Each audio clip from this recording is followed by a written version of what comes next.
रात के अंधेरे में आसमान की तरफ चमकते लातादाद तारों को देखकर एक ख्याल तो हम सबके जहन में आता है कि क्या हम इस यूनिवर्स में अकेले हैं? क्या इन लाखों करोड़ों सितारों और प्लैनेट्स में से कोई एक भी ऐसा नहीं है जिसमें अर्थ की तरह जिंदगी पाई जाती हो? अगर एक पल के लिए ये मान भी लिया जाए कि इस यूनिवर्स में सिर्फ अर्थ ही है जहाँ पर जिंदगी पाई जाती है, तो ये बात भी इंसानी जहन कबूल नहीं करता। और फिर ये ख्याल आता है कि अगर वाकई जिंदगी सिर्फ अर्थ पर ही है तो फिर इन करोड़ों चमकते तारों का आखिर मकसद क्या है? तो यही वो सवालात हैं जिनके जवाब जानने के लिए हम इंसान मुसलसल जुस्तजू कर रहे हैं और अभी तक अरबों डॉलर भी खर्च कर चुके हैं। स्पेस में मौजूद दूसरे प्लैनेट्स के अंदर जिंदगी पाई जाती है कि नहीं? अगर पाई जाती है तो आखिर वो एलियंस दिखते कैसे हैं और कैसे अपनी जिंदगी गुजारते हैं? ये जानने के लिए नासा ने सबसे पहले चांद पर जाने का फैसला किया, क्योंकि चांद ही वो वाहिद सैयारा था जो अर्थ के सबसे ज्यादा करीब था। 3,84,000 किलोमीटर दूर अर्थ के गिर्द गोल चक्कर लगाने वाले चांद की तरफ 1968 में पहली बार एक स्पेस क्राफ्ट भेजा गया। इस स्पेस क्राफ्ट का नाम था अपोलो 8 और इसका मिशन था कि इसको चांद का एक ऑर्बिट करके वापस आना है। अपोलो 8 में 3 एस्ट्रोनॉट्स भी मौजूद थे जिनको चांद के करीब पहुंचने में पूरे 68 आवर्स लग गए थे। चांद के गिर्द चक्कर लगाने के दौरान इनको कोई अजीब चीज तो नहीं दिखी, लेकिन ये तीनों एस्ट्रोनॉट्स वो पहले इंसान थे जिन्होंने अर्थ राइज देखा था। यानी जैसे हम सनसेट और सनराइज देखते हैं, वैसे ही इन्होंने अर्थ राइज देखा था और इस हसीन मंजर की फोटो भी पहली बार ही अपोलो 8 से ली गई थी। इस मिशन के अगले ही साल यानी जुलाई 1969 में नासा का स्पेस क्राफ्ट अपोलो 11 पहली बार चांद पे लैंड हुआ था और कमांडर नील आर्मस्ट्रॉन्ग वो पहला शख्स था जिसने चांद पर कदम रखा था। ऑल्ड्रिन और नील आर्मस्ट्रॉन्ग ने चांद पर 2 घंटे 15 मिनट तक मून वॉक की और वहाँ की मिट्टी के सैंपल्स लेकर वापस अर्थ की तरफ रवाना हुए।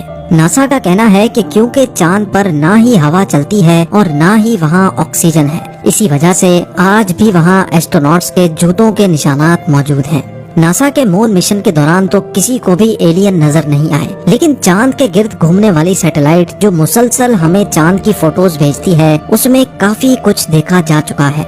एलियन रिसर्चर स्कॉट सी वेरिंग का मानना है कि नासा की तरफ से पब्लिश की जाने वाली चांद की फोटोज में ऐसे कई स्पॉट्स देखे गए हैं जहां अंडरग्राउंड एलियंस के होने का खदशा है।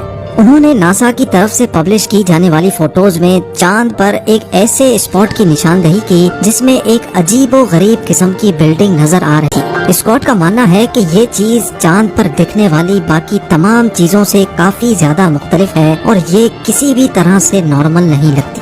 जब स्कॉट ने अपनी ये रिसर्च पब्लिश की तो उसके बाद जो हुआ वो यकीन करना मुश्किल था। चंद ही दिनों के बाद जब नासा ने चांद की फोटोज अपडेट की तो वो बिल्डिंग नुमा चीज वहाँ से गायब हो चुकी थी। स्कॉट का मानना है कि अगर चांद पे किसी भी किस्म की एक्टिविटी नहीं हो रही तो फिर ये बिल्डिंग नुमा चीज यहाँ से गायब कैसे हो गई? या तो नासा ने उस स्पॉट को एडिट करके छुपा दिया है या फिर वाकई चांद पर कोई न कोई एलियन एक्टिविटी हो रही है। बात सिर्फ चंद फोटोज में दिखने वाले स्ट्रक्चर्स की ही नहीं है। साइंटिस्ट को चांद की डार्क साइड पर, यानी वो साइड जो हमें अर्थ से नजर नहीं आती, वहाँ एक बहुत बड़ा एरिया मिला है जो चांद के बकाया हिस्से से काफी ज्यादा मुख्तलिफ है। देखने में तो ये एरिया सिर्फ डिफरेंट ही लग रहा था, लेकिन तहकीक के बाद जो मालूम पड़ा वो और भी ज्यादा हैरत अंगेज था। साइंटिस्ट का मानना है कि चांद का ये हिस्सा 43,000 स्क्वायर किलोमीटर जितना बड़ा है और ये उस मिट्टी से नहीं बना हुआ जो नील आर्मस्ट्रॉन्ग लेकर आया था, बल्कि ये एक मेटल से बना हुआ है। साइंसदानों का तो मानना है कि करीब 400 अरब साल पहले कोई बहुत ही बड़ा एस्ट्रॉइड चांद से टकराया था, जिसकी वजह से ये मेटल चांद पर ही रह गया है। लेकिन कई रिसर्चर्स इस बात को नहीं मानते, क्योंकि अगर इतना बड़ा एस्ट्रॉइड चांद से टकराता तो चांद 2 टुकड़ों में टूट चुका होता। उनका मानना है कि मेटल से बना चांद का ये हिस्सा यहाँ मौजूद अंडरग्राउंड एलियन से अर्थ से मार्स तक अभी तक जो भी रोबोट्स भेजे गए हैं उनको वहाँ पहुँचने में पूरे 7 महीने लग जाते हैं। मार्स पर भेजे गए 21 रोबोट्स में से 17 रोबोट्स तो वहाँ लैंडिंग के दौरान ही क्रैश कर गए, जबकि सिर्फ 4 रोबोट्स ऐसे हैं जो वहाँ कामयाबी से लैंड कर गए और अभी तक मिशन पे हैं। इन रोबोट्स ने अभी तक हमें मार्स की जितनी भी तस्वीरें भेजी हैं, इनमें बहुत सारे स्ट्रेंज ऑब्जेक्ट्स देखे गए हैं। एलियन रिसर्चर स्कॉट सी वेरिंग का कहना है कि मार्स से हमें ऐसी इंफॉर्मेशन मिल चुकी है जिसके बाद ये कहना गलत नहीं होगा कि मार्स पर भी जिंदगी पाई जाती है। उनका कहना था कि उनको मार्स की फोटोज में छोटे पिरामिड्स भी दिखे हैं, यानी पिरामिड्स जिन्होंने अर्थ पर ही एक बहुत बड़ी मिस्ट्री खड़ी कर रखी है। ऐसे ही छोटे साइज के पिरामिड मार्स पर भी देखे गए हैं। मार्स पर मौजूद क्यूरियोसिटी रोवर की एक फोटो में बहुत सारे पत्थर देखे जा सकते हैं, लेकिन इन पत्थरों में एक पत्थर सबसे अलग दिखता है जिसकी शक्ल बिल्कुल पिरामिड जैसी है। ऐसा मालूम होता है कि किसी ने खास तौर पे ये छोटा पिरामिड यहाँ बनाया है, लेकिन आखिर किसने? स्कॉट का मानना है कि मार्स पर छोटे छोटे कद के एलियंस मौजूद हैं जिन्होंने ये छोटे पिरामिड्स बनाए हैं। क्यूरियोसिटी रोवर जिसको बनाने में नासा के $2.5 अरब खर्च हुए थे, उसने मार्स पर लैंडिंग के बाद हजारों फोटोज भेजी हैं। ज्यादातर फोटोज में सिर्फ पत्थर और पहाड़ देखने को मिलते हैं, लेकिन चंद फोटोज ऐसी भी हैं जिन्होंने इंटरनेट पर काफी ज्यादा सवालात खड़े कर दिए हैं, क्योंकि इन फोटोज में कुछ न कुछ एबनॉर्मल जरूर है।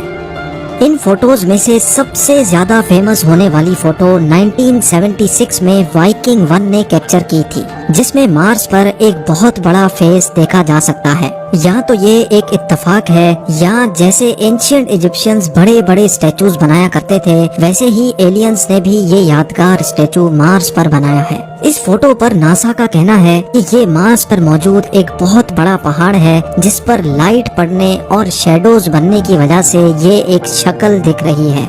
2014 में क्यूरियोसिटी रोवर की एक और पिक्चर ने हलचल मचा दी, जिसमें मार्स पर एक हड्डी पड़ी भी दिखाई दी। इस हड्डी को देखकर तो ऐसा लगता है जैसे ये किसी छोटी हाइट के एलियन की बहुत पुरानी हड्डी हो जो वक्त के साथ साथ गल चुकी है।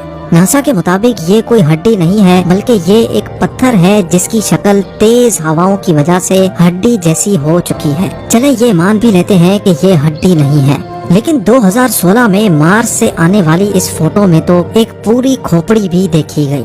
इस फोटो के रिलीज होते ही इंटरनेट पर एक नई डिस्कशन शुरू हो गई। एलियन रिसर्चर्स का तो पूरा यकीन है कि मार्स पर कुछ न कुछ गड़बड़ जरूर है। या तो यहाँ एलियंस का बसेरा है या कभी हुआ करता था, और ये बात नासा की रिसर्च से भी साबित हो चुकी है कि मार्स पर किसी दौर में जिंदगी हुआ करती थी। अभी इस एलियन खोपड़ी से मामला निकला ही नहीं था कि मार्स क्यूरियोसिटी रोवर की एक और फोटो ने धूम मचा दी। इस फोटो में एक ऐसा पत्थर देखा गया जिसकी शक्ल अर्थ पर मौजूद मछलियों जैसी थी। ऊपर से लेकर नीचे तक हूबहू मछली जैसा दिखने वाला पत्थर, और वो भी करोड़ों किलोमीटर दूर मार्स पर आखिर क्या कर रहा है। मार्स पर मौजूद रोवर्स की मदद से मिलने वाली इंफॉर्मेशन में ये तो साबित हो चुका है कि 3 अरब साल पहले मार्स अर्थ की तरह हरा भरा सरसब्ज हुआ करता था, और यहाँ बड़े बड़े समंदर होने की भी निशानियाँ मिल चुकी हैं। और ये भी माना जा रहा है कि ये समंदर अभी भी मार्स की जमीन के नीचे ही जमे हुए हैं, जिस पर मजीद तहकीक हो रही है। 2014 में मार्स रोवर ने रात के वक्त की एक फोटो कैप्चर की, जिसको देखकर मार्स पर एलियंस के होने से इनकार नहीं किया जा सकता, क्योंकि इस फोटो में एक चट्टान के अंदर से लाइट आती देखी जा सकती है। इस फोटो के पब्लिश होने के बाद एलियन रिसर्चर्स का कहना है कि ये मार्स पर एलियन एक्टिविटी का मुंह बोलता सबूत है। ये तो हम इंसान बोल रहे हैं कि मार्स एक बंजर प्लेनेट है, असल हकीकत क्या है ये शायद हमारे लिए जानना काफी ज्यादा मुश्किल है। मार्स पर कई फोटोज ऐसी भी कैप्चर की गई हैं जिसमें स्टैचूज देखे जा चुके हैं। 2018 में कैप्चर होने वाली इस फोटो में पत्थर से बना स्टैचू का फेस वाज़े तौर पे देखा गया, जबकि 2015 की एक फोटो में दूर पहाड़ पर एक फीमेल का स्टैचू भी देखा गया। एलियन रिसर्चर स्कॉट वेरिंग ने अपने YouTube चैनल पे कहा है कि मार्स की फोटोज पे जितनी ज्यादा रिसर्च हो रही है, उतने ज्यादा सबूत भी मिल रहे हैं। स्कॉट का मानना है कि मार्स पर मौजूद एलियंस हमसे बहुत ही ज्यादा एडवांस हैं, क्योंकि एक फोटो में उन्होंने मार्स पर एक इंजन पड़ा हुआ भी देखा है, जिसके ऊपर मिट्टी की तह जमने की वजह से वो दूसरे पत्थरों के कलर जैसा दिख रहा है। या तो ये कोई इंजन ही है, या किसी एलियन UFO का टूटा हुआ हिस्सा, या फिर ये सिर्फ एक पत्थर से ज्यादा कुछ नहीं।